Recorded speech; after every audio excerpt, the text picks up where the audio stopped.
어머니 방은 따로 없어요. 평생 모은 돈을 아들에게 쏟아부었습니다.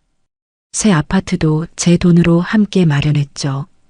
그런데 오늘 아들 입에서 나온 말은 고작 이것뿐이었어요.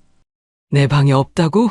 손에 든 보따리가 갑자기 무거워졌습니다. 아니, 무거운 건 제 가슴이었죠. 그리고 며칠 후 우연히 발견한 서류 한 장. 거기엔 제가 상상도 못한 계획이 적혀 있었습니다. 이게 정말 내 아들이 한 일일까요? 본격적인 이야기 시작 전에 무료로 할 수 있는 구독과 좋아요, 그리고 어디서 함께하고 계신지 댓글로 남겨주세요. 안녕하세요. 저는 정이라고 합니다. 올해 66입니다. 시골에서 평생 땅을 일구며 살아온 평범한 농사꾼이었죠. 오늘 이야기하려는 건 제 인생에서 가장 기쁠 줄만 알았던 날에 관한 것입니다.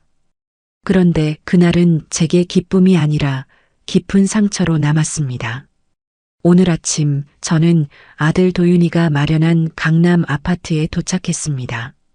현관문을 열고 들어서는 순간 눈앞에 펼쳐진 넓은 거실과 깨끗한 인테리어에 마음이 벅차올랐습니다. 아들이 드디어 이런 집을 장만했구나. 그 생각에 가슴이 뭉클했죠. 이 아파트를 마련하는데 제 돈도 들어갔습니다.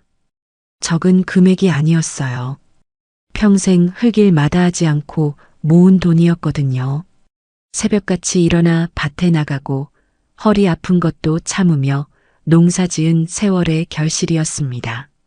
아들이 좋은 곳에서 살 수 있다면 그게 제 기쁨이라고 생각했습니다. 거실 한가운데 서서 주위를 둘러보았습니다. 햇살이 창문을 통해 쏟아져 들어왔어요. 바닥에 따뜻한 마루, 깔끔하게 정돈된 주방, 벽에 걸린 세련된 시계까지 모든 게 새 것이었습니다. 제가 평생 살아온 시골집과는 너무나 달랐죠. 아들 도윤이는 현관 옆에서 짐을 정리하고 있었습니다. 35살 제법 의젓한 나이가 되었지만 제 눈엔 여전히 어린아이 같았어요. 그래서 그랬는지 모릅니다. 제가 너무 큰 기대를 했던 것 같습니다. 저는 조심스럽게 물었습니다. 도윤아, 그럼 내 방은 어디니? 그 순간 도윤이가 짐 정리하던 손을 멈췄습니다. 고개를 들어 저를 바라보는 아들의 표정이 묘하게 굳어 있었어요. 무언가 말하기 곤란한 듯 시선을 피했습니다. 그리고 잠시 후 입을 열었습니다. 어머니 방은 따로 없어요. 그 말이 귓가에 박혔습니다. 방은 따로 없다고요. 아들의 목소리는 차분했지만 그 안에 담긴 냉기가 제 가슴을 얼어붙게 만들었습니다. 저는 그 자리에 그대로 서 있었어요. 손에 들고 있던 작은 보따리가 갑자기 무겁게 느껴졌습니다. 그게 방이 2개밖에 없거든요. 하나는 우리 부부 방이고 하나는 아이 방으로 써야 해서요. 도윤이의 설명이 이어졌습니다.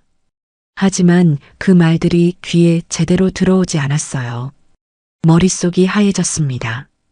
평생 아들을 위해 살았는데 그 아들의 집에 제 방이 없다니 이해할 수 없었습니다. 거실 소파를 가리키는 도윤이의 손이 보였습니다. 어머니는 거실에서 지내시면 돼요. 소파가 넓으니까 불편하지 않으실 거예요. 불편하지 않다고요. 저는 그저 고개를 끄덕였습니다. 뭐라 말할 힘이 없었어요. 목구멍이 막힌 것처럼 답답했습니다. 아들은 다시 짐 정리를 시작했습니다. 마치 아무 일도 없었다는 듯이요. 저는 소파에 조용히 앉았습니다. 푹신한 소파였지만 제 몸은 천근만근 무거웠어요. 가슴 한구석이 저릿저릿하게 아파왔습니다. 창밖을 바라보았습니다. 높은 건물들이 빼곡히 들어선 강남 한복판이었어요. 화려한 도시의 풍경이 눈에 들어왔지만 제 마음은 점점 더 쓸쓸해졌습니다. 이곳에서 저는 무엇일까요? 손님일까요? 아니면 그저 스쳐가는 사람일까요? 평생 아들을 키우며 단 한 번도 뒷전으로 밀린 적이 없었습니다. 저는 밥을 굶더라도 아들 밥은 챙겼고 제 옷이 낡아도 아들 옷은 새 것으로 사줬습니다.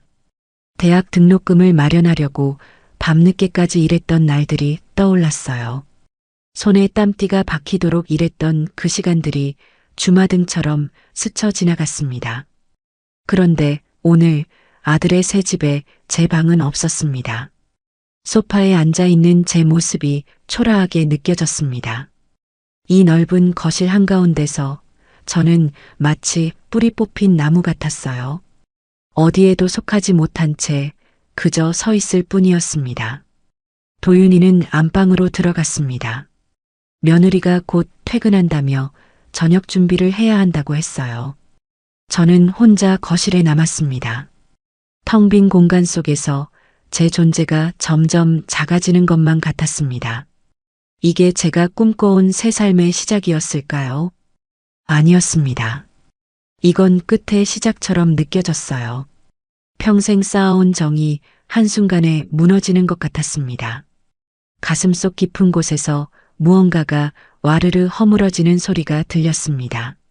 저는 그날 아들의 집에 들어왔지만 동시에 아들의 마음에서는 밀려난 것 같았습니다. 그렇게 며칠이 흘렀습니다. 새 아파트에서의 생활은 생각보다 훨씬 어려웠어요. 매일 아침 일찍 눈을 떴지만 할 일이 없었습니다. 시골집에서는 새벽같이 일어나 밭에 나가고 집안일을 하며 하루를 시작했는데 이곳에서는 그저 소파에 앉아 시간을 보낼 뿐이었죠. 도윤이는 아침 일찍 출근했습니다. 제가 아침 준비를 하겠다고 했더니 고개를 저었어요. 어머니, 괜찮아요. 회사 근처에서 먹을게요. 그러고는 서둘러 현관문을 나섰습니다. 인사도 짧았어요. 아들의 뒷모습을 바라보며 저는 그저 입술만 깨물었습니다. 며느리 수지는 도윤이보다 조금 늦게 일어났습니다.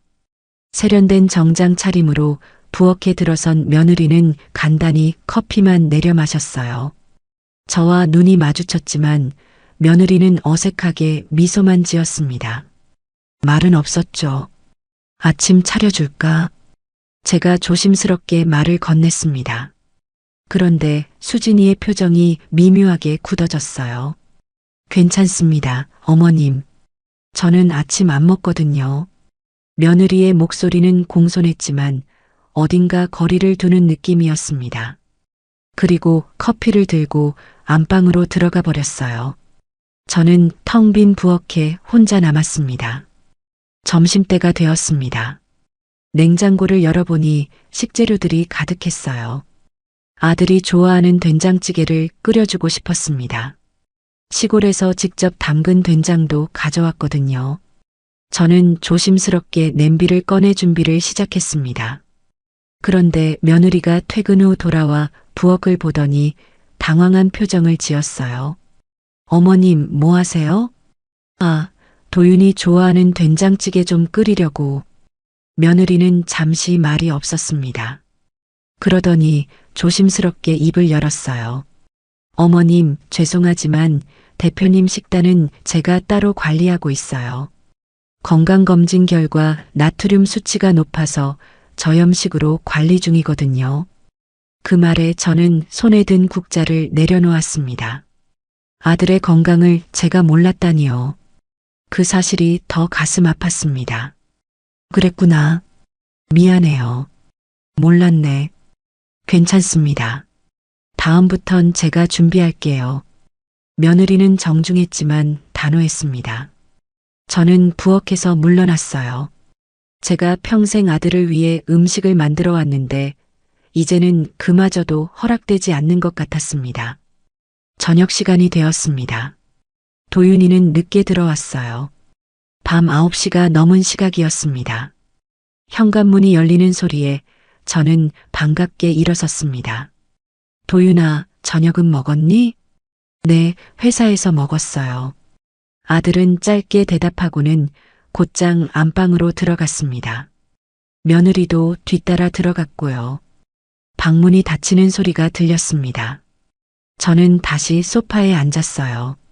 텔레비전을 켰습니다. 하지만 화면 속 내용이 머릿속에 들어오지 않았어요. 그저 정막을 채우기 위한 소음일 뿐이었습니다. 밤이 깊어갔습니다. 10시가 넘자 안방에서 불이 꺼졌어요. 저는 소파에 이불을 깔았습니다. 시골에서 가져온 얇은 이불이었죠. 몸을 누이니 허리가 뻐근했습니다. 소파는 푹신했지만 잠자리로는 불편했어요. 천장을 바라보았습니다. 희미한 가로등 불빛이 커튼 사이로 스며들었습니다. 이 넓은 집에서 저는 가장 불편한 자리에 누워 있었어요. 눈물이 날 것 같았지만 참았습니다. 울면 안 된다고 스스로에게 말했죠. 다음 날도 마찬가지였습니다. 아침이 되면 도윤이는 서둘러 나갔고 며느리도 곧 뒤를 따랐어요. 저는 혼자 남아 하루를 보냈습니다. 청소라도 하려고 했더니 며느리가 말했어요. 어머님, 청소는 주 2회 가사도우미 분이 오세요. 불편하실 텐데 괜히 무리하지 마세요. 그 말도 배려처럼 들렸지만 동시에 제가 할 일이 하나도 없다는 뜻이었습니다. 저는 이 집에서 아무것도 할 수 없는 사람이었어요. 오후가 되면 창가에 앉아 밖을 내다보았습니다. 높은 빌딩들 사이로 보이는 하늘은 좁았어요. 시골 하늘처럼 넓지 않았습니다. 가끔 고향 생각이 났어요. 밭에 나가 일하던 때가, 이웃들과 이야기 나누던 시간이 그리웠습니다. 저녁이면 도윤이와 며느리가 돌아왔습니다. 그런데 둘은 식탁에 앉아 조용히 식사를 했어요. 제게는 따로 밥을 차려주었지만 함께 먹지는 않았습니다. 어머님은 편하게 드세요. 저희는 먼저 먹을게요.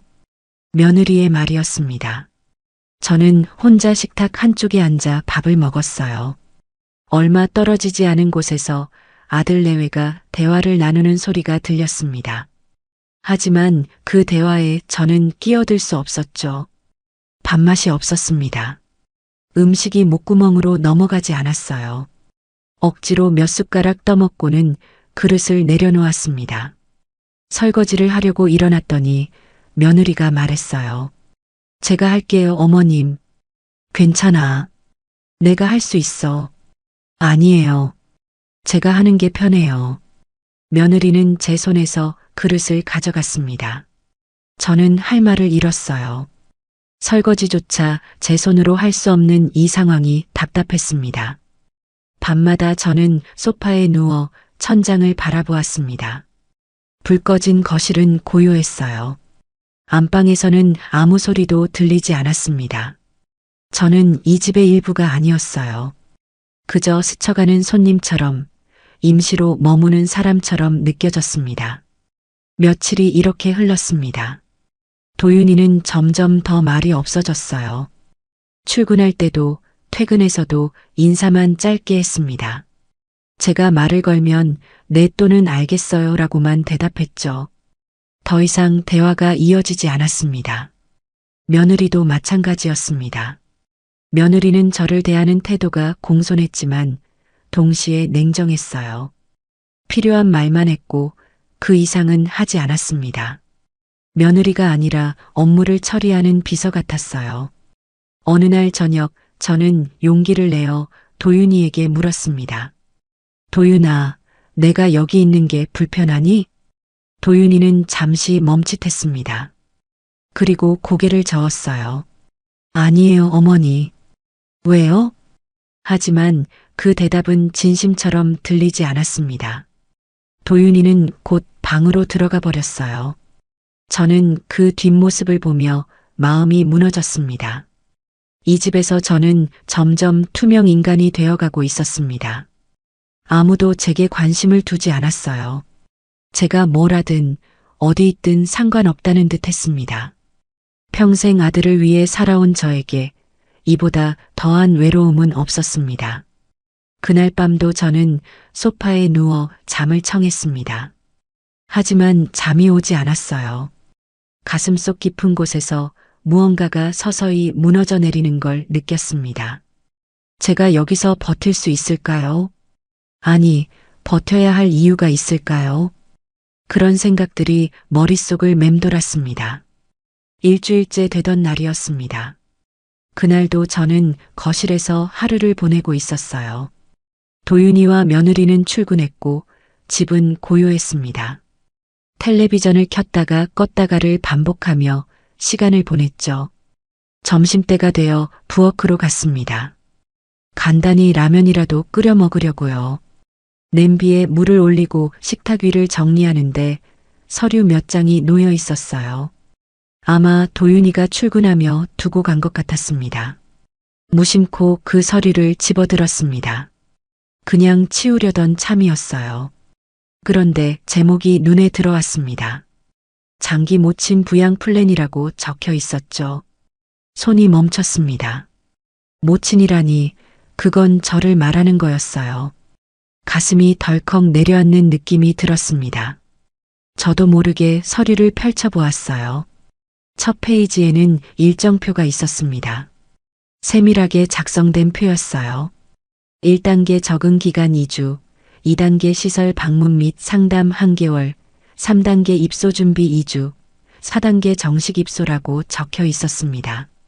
손이 떨렸습니다. 시설이라는 말은 요양원을 의미하는 거였죠. 저를 요양원에 보낼 계획이었던 겁니다. 그것도 이렇게 치밀하게 단계를 나눠서요. 다음 페이지를 넘겼습니다. 비용 분석표가 나왔어요. 요양원 월 비용, 의료비, 기타 지출 항목이 세세하게 정리되어 있었습니다. 그리고 비용 분산 방안이라는 항목에는 모친 예금 활용이라고 적혀 있었어요. 제 가슴이 답답해졌습니다. 예금이라는 건 제가 평생 모은 돈을 말하는 거였죠. 아들 아파트 마련에 보탠 후 남은 적은 금액이었지만 그마저도 계획에 포함되어 있었습니다. 마지막 페이지에는 담당자 이름이 있었습니다. 며느리였어요. 서명까지 되어 있었죠. 그녀가 이 모든 계획을 작성한 거였습니다. 서류를 든 손이 부들부들 떨렸습니다. 숨이 막혔어요. 이게 무슨 일인가 싶었습니다. 제 아들이 그리고 며느리가 저를 이렇게 계획적으로 내보낼 준비를 하고 있었다니요. 저는 서류를 식탁 위에 내려놓았습니다. 라면 끓이던 일도 잊었어요. 그저 의자에 앉아 멍하니 앞을 바라보았습니다. 머릿속이 하얘졌죠. 얼마나 시간이 흘렀을까요? 현관문이 열리는 소리가 들렸습니다. 도윤이가 일찍 퇴근한 거였어요. 저는 자리에서 일어나지 못했습니다. 다리에 힘이 풀려 있었거든요. 어머니, 집에 계셨네요. 도윤이가 거실로 들어왔습니다. 그리고 식탁 위에 서류를 발견했어요. 아들의 표정이 순간 굳어졌습니다. 저는 서류를 가리키며 물었습니다. 도윤아, 이게 뭐니? 목소리가 떨렸습니다. 최대한 평정을 유지하려 했지만 어려웠어요. 도윤이는 잠시 침묵했습니다. 그리고 서류를 집어들었어요. 한숨을 쉬더니 입을 열었습니다. 어머니가 보셨군요. 그래, 봤어. 이게 도대체 무슨 일이니? 어머니를 위한 계획이에요. 도윤이의 목소리는 담담했습니다. 마치 당연한 일을 설명하듯이요. 나를 위한 계획이라고. 요양원에 보내려는 게 나를 위한 거라고. 제 목소리가 커졌습니다. 참았던 감정이 터져 나왔어요. 도윤이는 식탁 맞은편에 앉았습니다. 서류를 내려놓고 저를 바라보았어요. 어머니, 이제 어머니도 어머니 인생 사셔야죠. 그 말이 귓가에 박혔습니다. 제 인생을 살라고요. 평생 아들을 위해 살아온 저에게 이제 와서 그런 말을 하다니요. 내 인생은 너를 키우는 게 내 인생이었어. 그게 문제예요, 어머니. 도윤이의 말투가 단호해졌습니다. 어머니는 평생 저를 위해 사셨잖아요. 이제 좀 쉬셔야 해요. 요양원은 좋은 곳이에요. 또래분들도 많고 프로그램도 다양하고요. 여기서 혼자 계시는 것보다 훨씬 나을 거예요.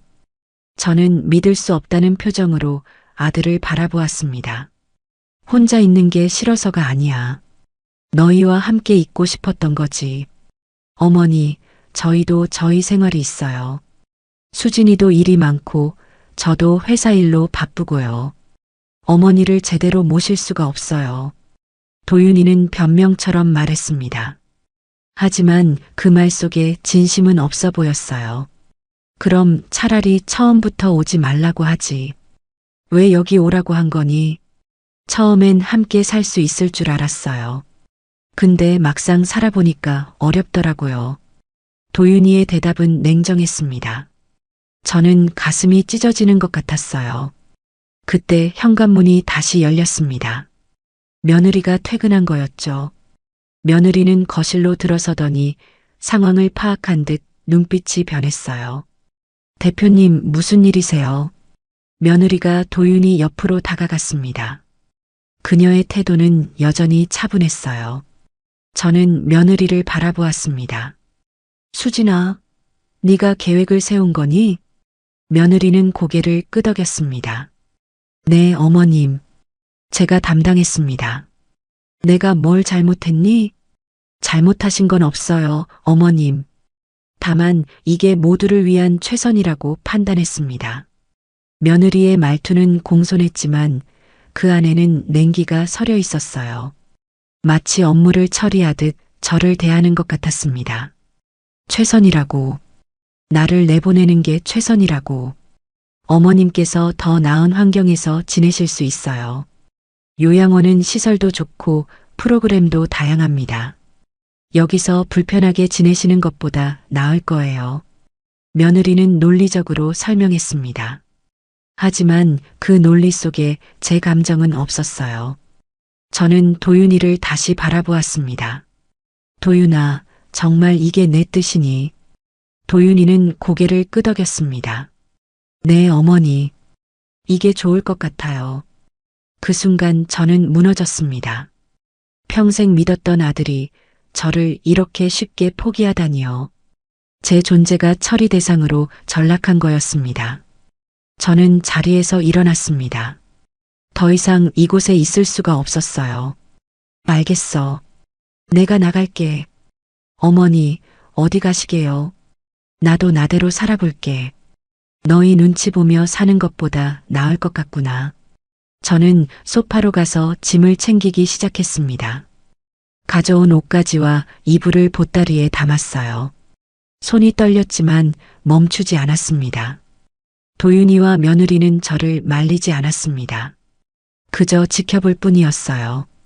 그 모습이 더 서러웠습니다. 짐을 다 챙기고 현관으로 향했습니다. 신발을 신으며 뒤를 돌아보았어요. 도윤이는 식탁에 앉아 있었고 며느리는 그 옆에 서 있었습니다. 둘 다 무표정했어요. 잘 살아라. 그 말을 남기고 현관문을 열었습니다. 복도로 나서는 순간 눈물이 흘렀어요. 참았던 눈물이 터져 나왔습니다. 엘리베이터를 타고 1층으로 내려갔습니다. 아파트 밖으로 나서니 차가운 바람이 얼굴을 스쳤어요. 저는 보따리를 꼭 안고 걸었습니다. 어디로 가야 할지 몰랐지만 일단 걸었어요. 제 인생에서 가장 사랑했던 사람이 저를 버렸습니다. 그 사실이 가슴을 찢었어요. 하지만 동시에 이제는 제가 선택할 차례라는 생각도 들었습니다. 저는 더 이상 아들에게 기대지 않기로 했습니다. 제 인생을 제 방식대로 살아가기로 결심했죠. 아파트를 나온 저는 한참을 걸었습니다. 발이 아픈 것도 모르고 그저 앞만 보고 걸었어요. 어디로 가는지도 몰랐습니다. 그저 도윤이의 집에서 멀어지고 싶었죠. 해가 기울기 시작했습니다. 거리에는 퇴근하는 사람들로 붐볐어요. 저는 그 사이를 비집고 걸었습니다. 무거운 보따리가 어깨를 짓눌렀지만 내려놓을 수가 없었어요. 문득 한 사람이 떠올랐습니다. 숙자였어요. 시골에서 함께 살았던 오랜 친구였죠.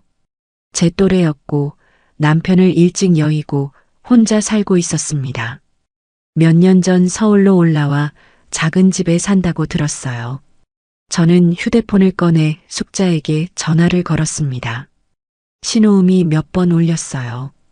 그리고 익숙한 목소리가 들렸습니다. 여보세요. 숙자야, 나야. 정희. 어머, 정희야. 무슨 일이야? 목소리가 반가웠습니다. 그 순간 눈물이 다시 차올랐어요. 내가 지금 갈 곳이 없어서 그러는데 너희 집에 잠깐 가도 될까? 무슨 소리야? 당연하지. 어서 와. 주소 보낼게. 숙자는 묻지 않았습니다. 그저 오라고만 했어요. 그 따뜻함이 고마웠습니다. 택시를 잡아 타고 숙자의 집으로 향했습니다.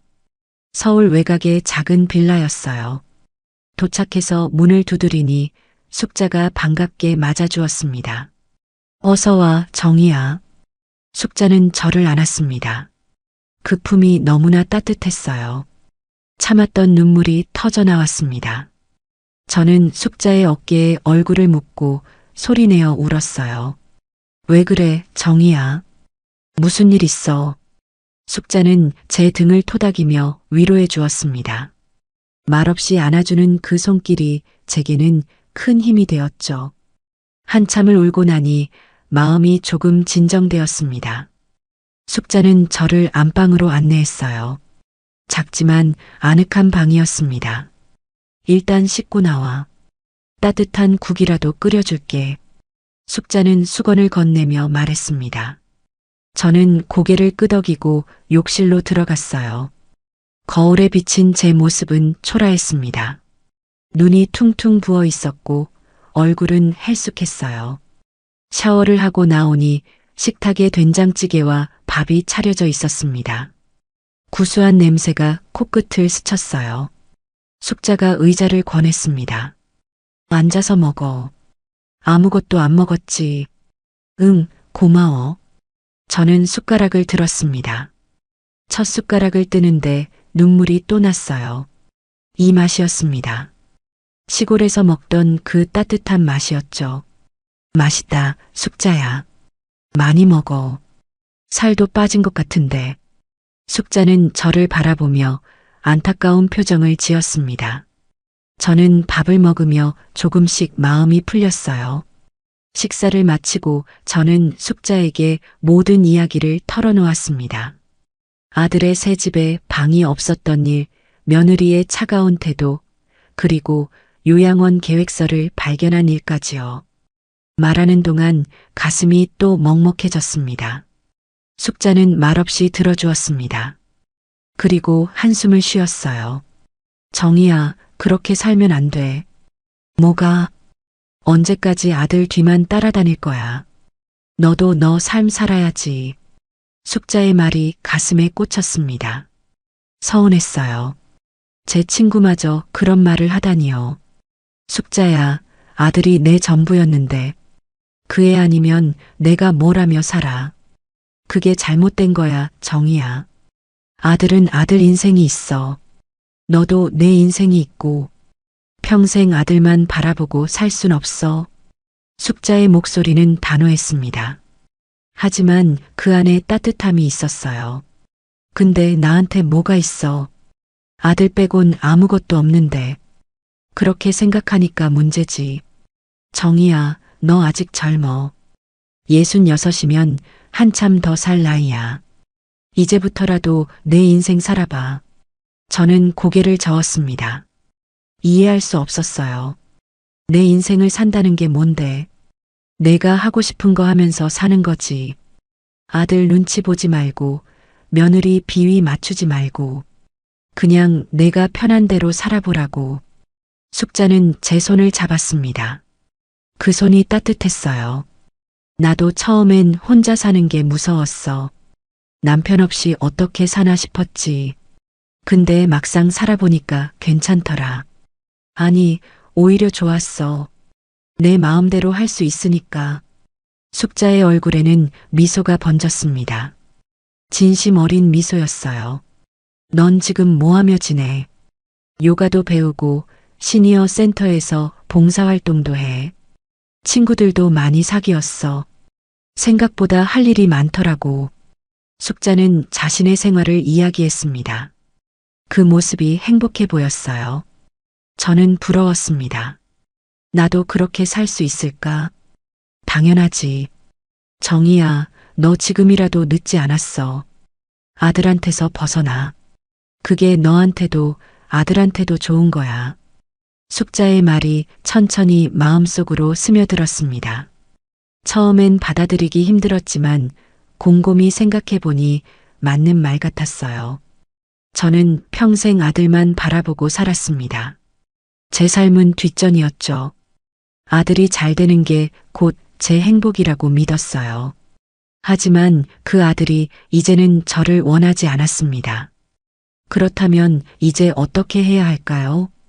아들에게 계속 매달려야 할까요? 아니면 숙자 말대로 제 삶을 찾아야 할까요? 정희야, 너 아들한테 준 돈 남은 거 있지? 응, 조금 있어. 아파트 살 때 다 쓰진 않았거든. 그럼 그 돈으로 작은 방이라도 하나 얻어. 시골 내려가도 되고. 그리고 내가 하고 싶은 거 하면서 살아봐. 숙자의 제안이었습니다. 저는 잠시 생각에 잠겼어요. 시골로 돌아가는 것도 나쁘지 않았습니다. 익숙한 곳이었고 아는 사람들도 많았죠. 거기서 조용히 살 수도 있었어요. 근데 아들이 뭐라고 하지 않을까? 아들이 뭐래든 상관없어. 정희야, 이건 내 인생이야. 내가 결정해야지. 숙자는 단호하게 말했습니다. 그 말이 제게 용기를 주었어요. 밤이 깊어갔습니다. 숙자는 제게 방을 내주고 자신은 거실에서 잤어요. 저는 침대에 누워 천장을 바라보았습니다. 오랜만에 편안한 침대였습니다. 소파에서 자던 것과는 달랐어요. 몸이 푹 가라앉았죠. 숙자의 말이 계속 머릿속을 맴돌았습니다. 제 인생을 살라는 그 말이요. 처음엔 낯설었지만 이제는 와닿았어요. 그래요. 저도 제 삶을 살아야 했습니다. 아들에게 기대지 않고 제 힘으로 살아가야 했어요. 이제는 그럴 때가 된 것 같았습니다. 다음 날 아침 저는 숙자에게 말했습니다. 숙자야, 나 시골로 내려갈래. 그래, 좋은 선택이야. 거기서 편하게 살아. 고마워, 숙자야.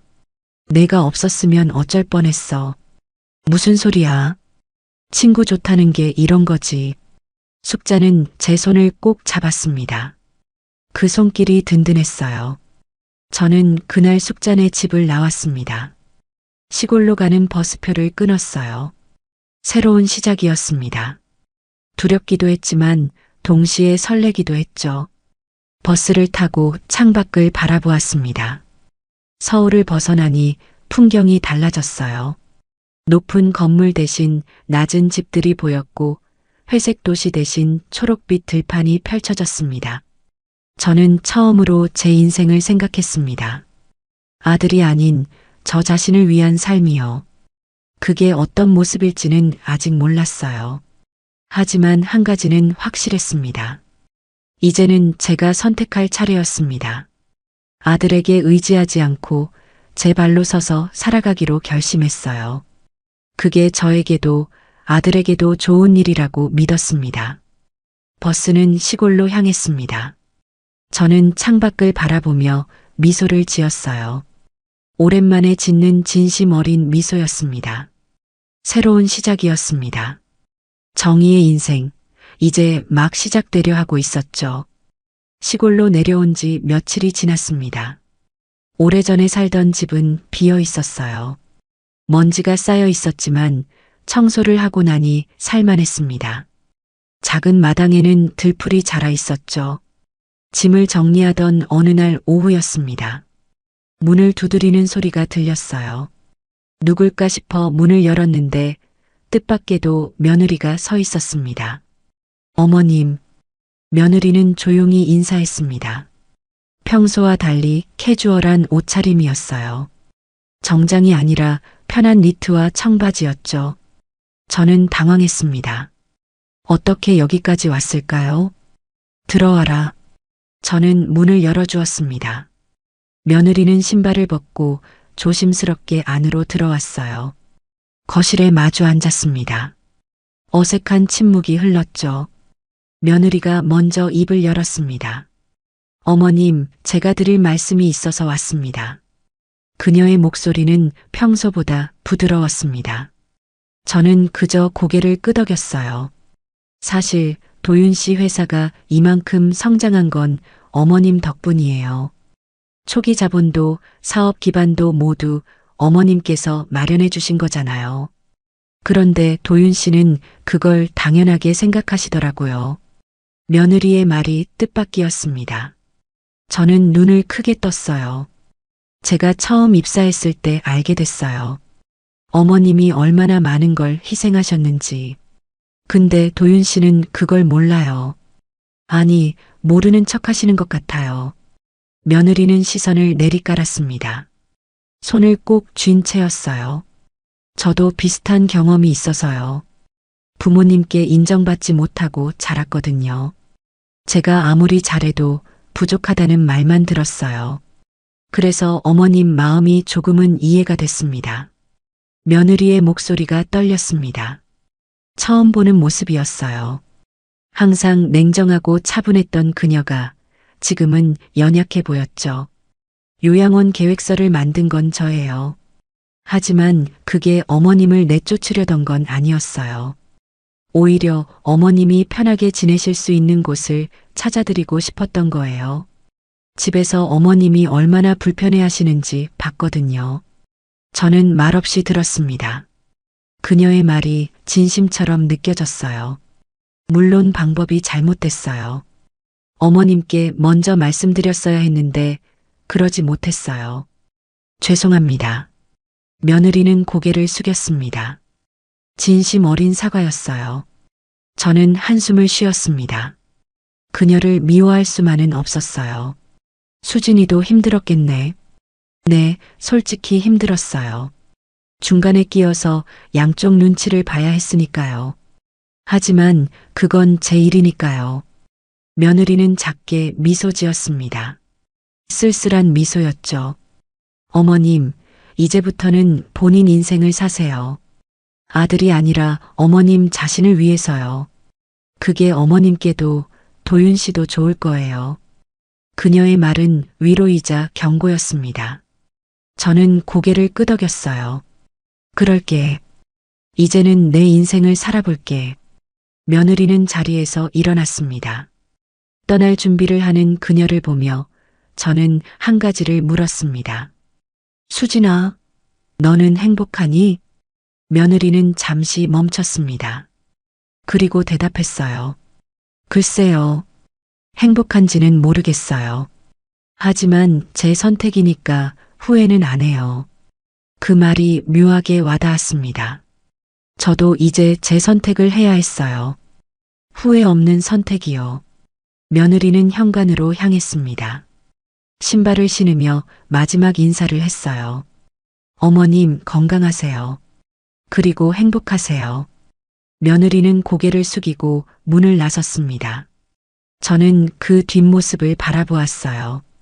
어쩐지 쓸쓸해 보였습니다. 혼자 남은 거실에서 저는 생각에 잠겼습니다.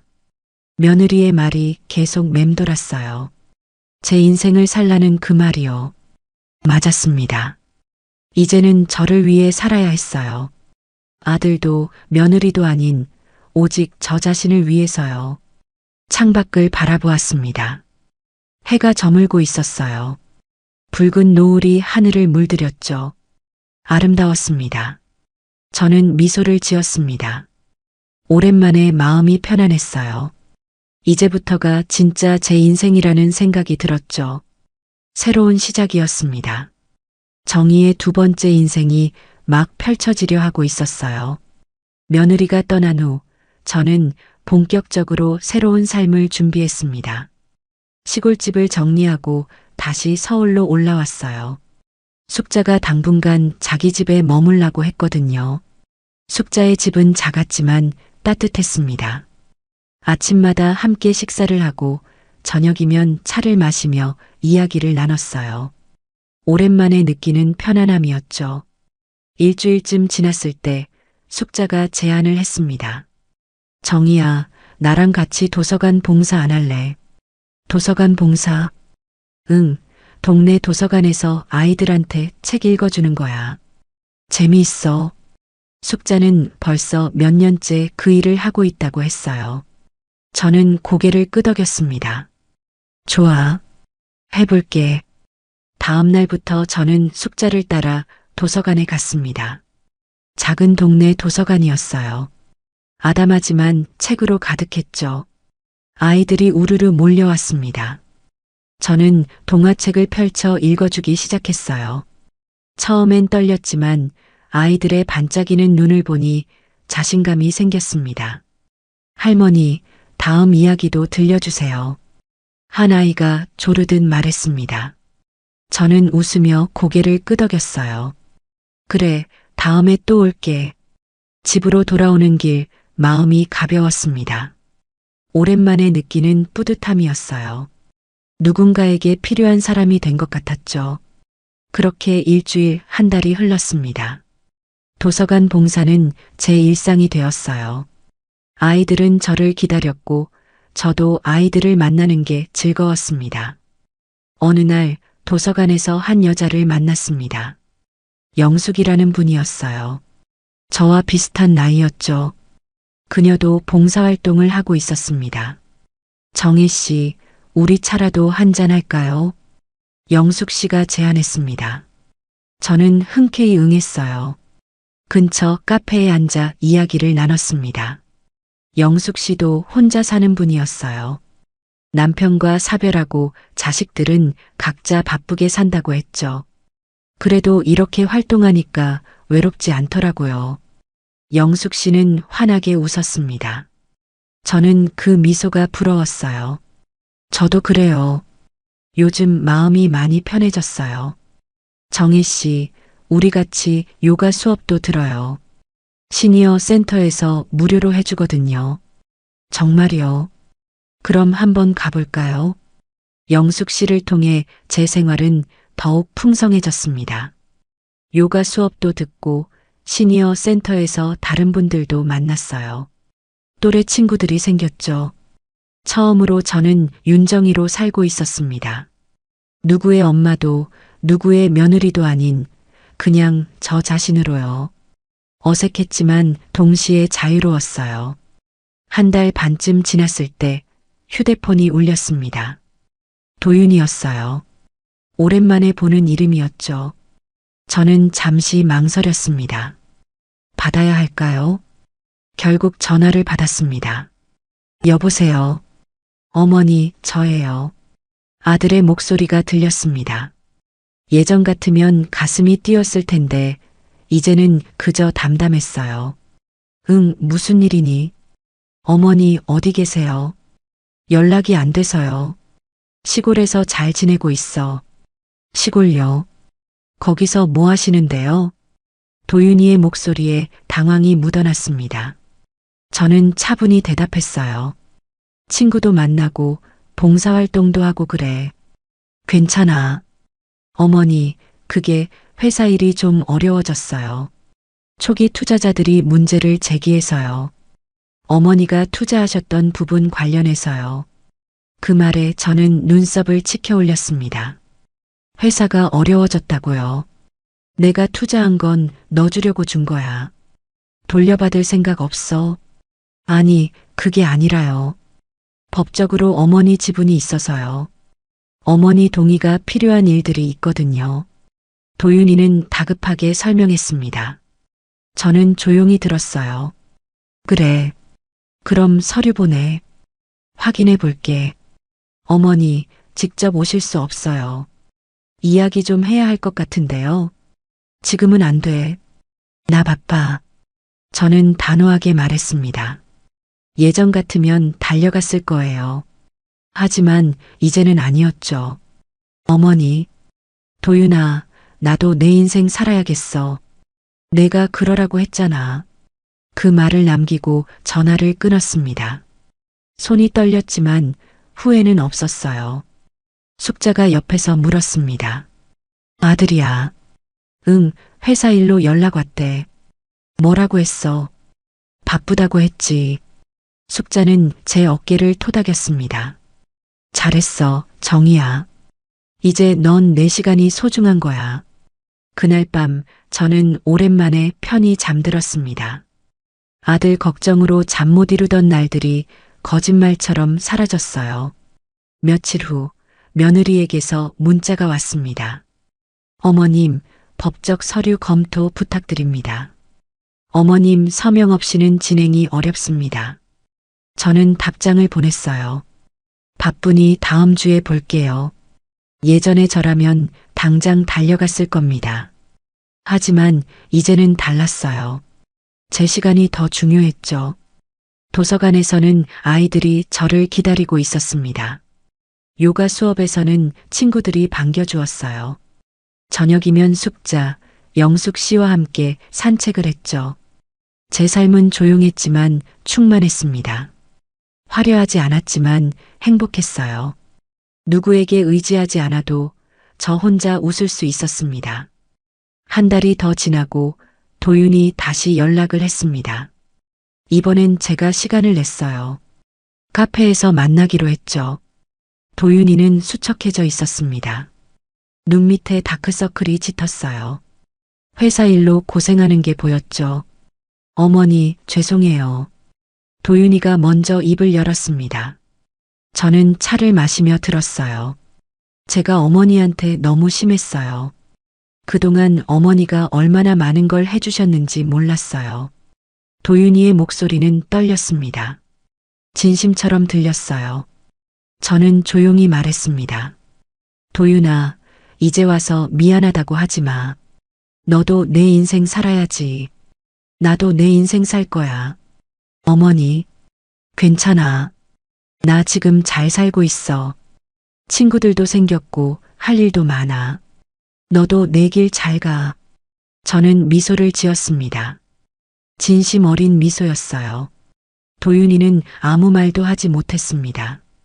서류에 서명을 하고 자리에서 일어났습니다. 도윤이를 뒤로 한 채 저는 카페를 나섰어요. 뒤돌아보지 않았습니다. 이제는 앞만 보고 걸어갈 차례였죠. 해가 밝게 빛나고 있었습니다. 따뜻한 햇살이 제 얼굴을 감쌌어요. 저는 활짝 웃었습니다. 새로운 인생이었습니다. 정희의 진짜 삶이 이제 막 펼쳐지고 있었죠. 도윤의 하루는 점점 무너지고 있었습니다. 회사에 출근하면 쌓인 서류들이 그를 기다렸어요. 투자자들의 항해 전화가 끊이지 않았습니다. 초기 투자 관련 문제가 불거진 거였죠. 대표님, 투자 계약서에 명시된 지분 구조가 불명확합니다. 어머님 명의로 된 부분을 정리하지 않으시면 저희도 더 이상 투자를 지속할 수 없습니다. 주요 투자자가 단호하게 말했습니다. 도윤은 이마를 짚었어요. 머리가 지끈거렸습니다. 어머니 명의로 된 초기 투자금이었습니다. 회사를 설립할 때 어머니가 내주신 돈이었죠. 그때는 당연하다고 생각했어요. 어머니 돈도 제 돈이나 마찬가지라고 여겼습니다. 하지만 지금은 달랐어요. 법적으로 어머니의 지분이 명확히 정리되지 않으면 투자자들이 문제를 제기했습니다. 회사 운영 자체가 위태로워진 거였죠. 도윤은 어머니께 연락을 시도했습니다. 하지만 답이 없었어요. 전화도 받지 않으셨고 문자에도 답장이 없었습니다. 회의실에서 임원들이 모였습니다. 표정들이 어두웠어요. 대표님, 이대로 가면 회사가 위험합니다. 투자금 회수 요구가 들어오면 감당할 수 없어요. 재무이사가 조심스럽게 말했습니다. 도윤은 고개를 끄덕였어요. 알고 있었습니다. 너무나 잘 알고 있었죠. 제가 해결하겠습니다. 도윤은 억지로 자신감 있는 목소리를 냈습니다. 하지만 속으로는 무너지고 있었어요. 회의가 끝나고 사무실로 돌아왔습니다. 책상 위에는 며느리의 사표가 놓여 있었어요. 며칠 전에 제출한 것이었습니다. 며느리는 조용히 말했습니다. 도윤 씨, 저는 여기까지인 것 같습니다. 왜요? 무슨 문제라도. 문제는 없어요. 다만 제 길을 찾고 싶어요. 여기서는 더 이상 제가 할 일이 없는 것 같아서요. 며느리의 목소리는 담담했습니다. 도윤은 말릴 수 없었어요. 그녀의 결심이 확고했거든요. 알겠습니다. 그동안 고생 많으셨어요. 감사합니다, 도윤 씨. 그리고 어머님께 잘하세요. 며느리는 그 말을 남기고 사무실을 나갔습니다. 도윤은 텅 빈 책상을 바라보았어요. 허전했습니다. 회사는 점점 기울었습니다. 핵심 직원들이 하나둘 떠나기 시작했어요. 투자자들도 발을 빼기 시작했죠. 도윤은 홀로 남았습니다. 밤늦게 집에 돌아왔습니다. 현관문을 열고 들어서니 어둠이 그를 반겼어요. 불을 켜지 않은 집은 냉랭했습니다. 부엌으로 갔습니다. 냉장고를 열었지만 제대로 된 음식이 없었어요. 간편식만 가득했죠. 도윤은 라면을 끓였습니다. 식탁에 혼자 앉아 라면을 먹었습니다. 뜨거운 국물이 목구멍을 타고 내려갔어요. 하지만 맛이 없었습니다. 텁텁하기만 했죠. 문득 어머니가 끓여주시던 된장찌개가 생각났습니다. 구수하고 따뜻했던 그 맛이요. 새벽같이 일어나 준비해 주시던 아침 식사도 떠올랐어요. 도윤은 젓가락을 내려놓았습니다. 먹을 수가 없었어요. 가슴이 답답했습니다. 거실 소파에 앉았습니다. 어머니가 이곳에서 주무셨었죠. 좁고 불편한 곳이었을 텐데 한마디 불평도 없으셨어요. 그때는 몰랐습니다. 어머니가 얼마나 불편하셨을지, 얼마나 외로우셨을지. 도윤은 그저 자신의 생활만 생각했어요. 어머니의 마음은 헤아리지 못했죠. 휴대폰을 꺼냈습니다. 어머니께 메시지를 보냈어요. 어머니, 잘 지내세요. 짧은 메시지였습니다. 더 쓰고 싶었지만 무슨 말을 해야 할지 몰랐어요. 답장은 오지 않았습니다. 1시간이 지나도 2시간이 지나도 어머니는 답하지 않으셨어요. 도윤은 휴대폰을 내려놓았습니다. 천장을 바라보며 누워 있었죠. 어둠 속에서 혼자였습니다. 다음 날도 회사는 어려웠습니다. 거래처에서 계약 해지를 통보해 왔어요. 은행에서는 대출 상환을 요구했습니다. 사면 초과였죠. 도윤은 회의실에서 홀로 앉아 있었습니다. 창밖을 내다보았어요. 높은 빌딩들이 보였지만 그 어느 것도 위로가 되지 않았습니다. 어머니가 회사를 위해 내주신 돈이 떠올랐습니다. 평생 모으신 돈이었죠. 농사 지으며 땀 흘리며 모은 그 소중한 돈을요. 도윤은 그걸 너무 쉽게 생각했어요. 어머니 돈도 내 돈이지. 그렇게 생각했던 자신이 부끄러웠습니다. 어머니의 희생을 당연하게 여겼던 거였어요. 저녁이 되어 집으로 돌아왔습니다. 또다시 어두운 집이었어요. 도윤은 불을 켜지 않고 소파에 앉았습니다. 어머니가 계셨다면 지금쯤 따뜻한 저녁을 준비하고 계셨을 거예요. 도윤아, 밥 먹어라 하시며 식탁에 음식을 차리셨겠죠. 그 평범했던 일상이 그리웠습니다. 도윤은 휴대폰을 다시 꺼냈습니다.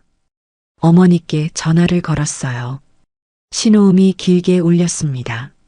하지만 받지 않으셨어요. 어머니, 도윤은 혼잣말처럼 중얼거렸습니다.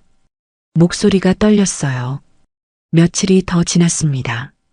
회사는 거의 문을 닫을 지경이었어요. 직원들도 대부분 떠났습니다. 텅 빈 사무실에서 도윤은 홀로 서류를 정리했죠. 이 모든 게 도윤의 선택이었습니다. 어머니를 멀리한 것도, 회사만 바라본 것도 모두 그의 결정이었어요. 그리고 그 대가를 치르고 있었죠.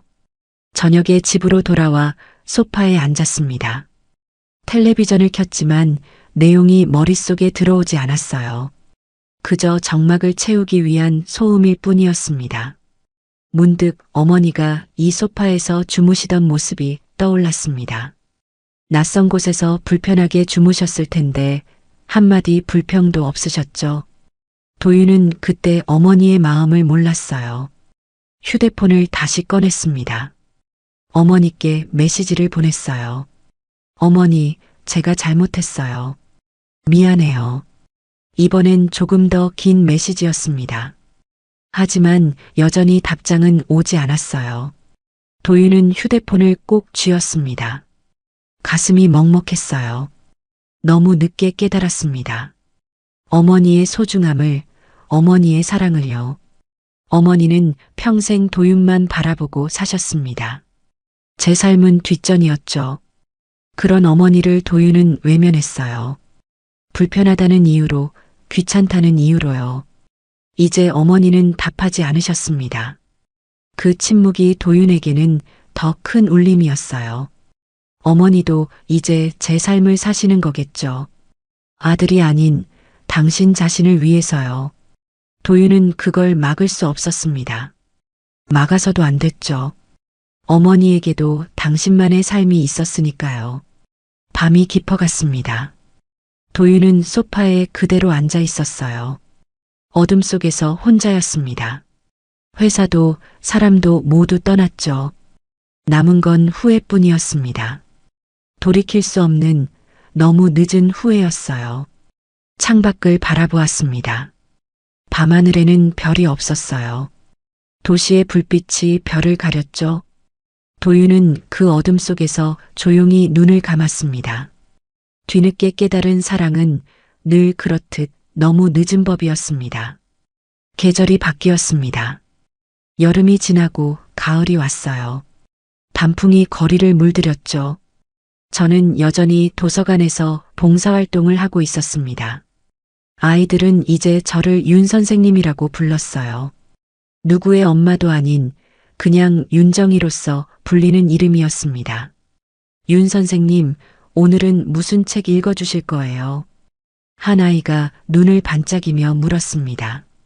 저는 웃으며 동화책을 펼쳤어요. 오늘은 특별한 이야기야. 자기 길을 찾아 떠난 할머니 이야기지. 아이들이 둘러앉았습니다. 저는 차분히 책을 읽어주었어요. 목소리에 힘이 실렸죠. 도서관 밖으로 나오니 선선한 바람이 불었습니다. 나뭇잎이 바람에 흔들렸어요. 저는 천천히 걸었습니다. 서두를 필요가 없었죠. 요가 수업 시간이었습니다. 시니어 센터로 향했어요. 영숙 씨와 다른 친구들이 반갑게 맞아주었습니다. 정희 씨, 오늘 얼굴이 좋아 보여요. 그래요. 요즘 마음이 편해서 그런가 봐요. 우리는 함께 요가를 했습니다. 몸을 천천히 느리고 숨을 고르게 쉬었어요. 평온했습니다. 저녁이 되어 숙자네 집으로 돌아왔습니다. 숙자가 저녁을 준비하고 있었어요. 오늘도 수고했어, 정희야. 응, 고마워, 숙자야. 우리는 식탁에 마주 앉아 밥을 먹었습니다. 소박한 식사였지만 따뜻했어요. 이런 평범한 일상이 행복이었죠. 며칠 후 도서관에서 책을 읽어주고 있었습니다. 아이들이 집중해서 듣고 있었어요. 저는 이야기에 빠져들었죠. 문득 시선이 느껴졌습니다. 고개를 들어 창밖을 보았어요. 멀리서 누군가 서 있었습니다. 도윤이었습니다. 아들은 도서관 밖에서 저를 바라보고 있었어요. 다가오지 않았습니다. 그저 멀리서 지켜볼 뿐이었죠. 저는 잠시 눈이 마주쳤습니다. 도윤의 얼굴은 수척해 보였어요. 많이 힘들었나 봅니다. 하지만 저는 일어서지 않았습니다. 아이들에게 계속 책을 읽어주었어요. 제 목소리는 흔들리지 않았죠. 도윤은 한참을 서 있었습니다. 저는 책에 집중했어요. 이야기는 계속 이어졌습니다. 책을 다 읽고 아이들이 돌아갔습니다. 저는 책을 정리하며 창밖을 다시 보았어요. 도윤은 여전히 거기 있었습니다. 저는 작은 쪽지를 꺼냈습니다. 펜을 들어 몇 글자 적었어요. 그리고 가방에서 봉투를 꺼내 쪽지를 넣었습니다. 도서관을 나섰습니다. 도윤이 조심스럽게 다가왔어요. 어머니, 목소리가 떨렸습니다. 저는 미소를 지었어요. 잘 지내니? 네, 어머니는요? 응, 나도 잘 지내. 짧은 대화였습니다. 저는 봉투를 건넸어요. 이거 내가 읽어봐. 도윤은 봉투를 받았습니다. 열어보려고 했지만 저는 고개를 저었어요. 나중에 집에 가서 봐. 그리고 도윤아, 너도 내 인생 잘 살아. 나도 내 인생 살 거야. 저는 그 말을 남기고 돌아섰습니다. 뒤를 돌아보지 않았어요. 발걸음은 가벼웠습니다. 도윤은 그 자리에 서 있었습니다. 봉투를 꼭 쥔 채였죠. 집으로 돌아오는 길, 저는 하늘을 올려다보았습니다. 가을 하늘이 높고 맑았어요. 구름이 천천히 흘러갔죠. 제 인생이었습니다. 이제는 저만의 시간이었어요. 누구에게 의지하지 않아도 저 혼자 행복할 수 있었습니다. 도윤은 집에 돌아가 봉투를 열었을 거예요. 그 안에는 짧은 쪽지가 있었죠. 도윤아, 이제는 내 삶을 살기로 했어. 너도 내 길을 잘 가렴. 사랑한다. 쪽지의 글씨는 또박또박했습니다. 흔들림이 없었어요. 저는 이제 누구의 그림자가 아니었습니다. 누구의 엄마도 누구의 며느리도 아닌 그냥 윤정이었어요. 도서관 아이들은 저를 기다렸습니다. 친구들은 저를 반겼죠. 작은 일상들이 쌓여 제 삶을 이루었습니다. 밤이 되면 창가에 앉아 차를 마셨습니다. 따뜻한 차 한 잔이 하루를 마무리해 주었어요. 혼자였지만 외롭지 않았습니다. 인생의 후반전이 이제 막 시작되었습니다. 늦었다고 생각할 수도 있었죠. 하지만 늦은 게 아니었어요. 제 때였습니다. 저는 처음으로 제 인생의 주인공이 되었습니다. 무대 중앙에 서서 제 이야기를 만들어가고 있었어요. 그게 행복이었습니다. 화려하지 않았지만 평온했고 거창하지 않았지만 충만했죠. 윤정이의 새로운 인생이었습니다.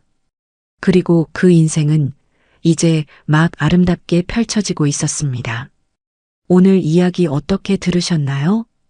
구독과 좋아요, 댓글로 여러분의 생각도 나눠주세요. 영상 제작에 큰 힘이 됩니다.